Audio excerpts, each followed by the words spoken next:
တော့ငဖယ်လို့စက်သားတက်တာဆင်းထားတာလေးတွေကိုအထူးလေးချက်ထားပေးတာပါ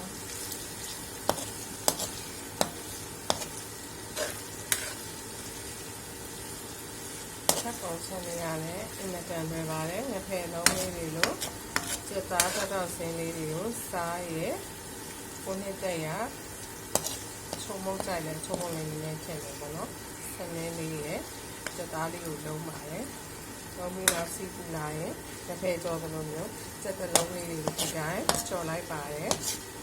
ပြီးရင်ဆယ်ထားပါတယ်ဆယ်ထားပြီးတော့စက်တော်လေးကွဲကွဲလေးပြီးတော့စက်တော်လေးတရားရိုင်းမြုပ်ပြီးစိမ့်လေးတွေကို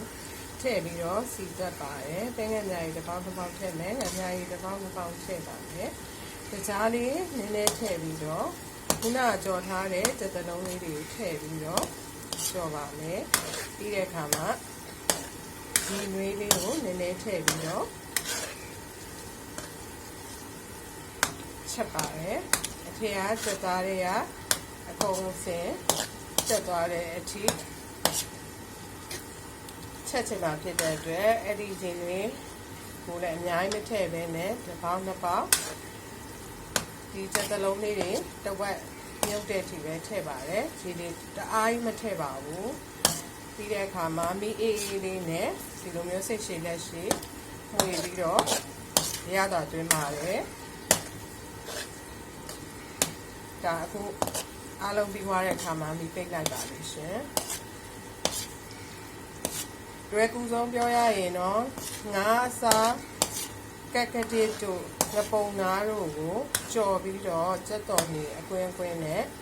ပြန်ပြီးတော့အချို့ပေါင်းတယ်လို့ပါပဲရှင်လွယ်ကူလို့ရှင်းစွာနဲ့ပြောရမယ်ဆိုတော့ဒီသဘောတရားလေးပါပဲငါမစားတဲ့ခြင်းတဲ့လူ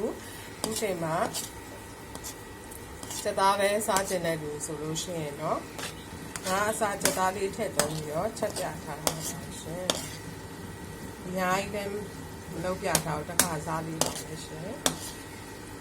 တရားထဲသမားတွေအတွက်လွယ်ကူနေမြန်ရိုးရှင်းတဲ့စက်သားအချိုပေါင်းလေးပါရှင်စက်တလုံးအချိုပေါင်းလေးပါရှင်ဆက်စားကြည့်ကြပါရှင်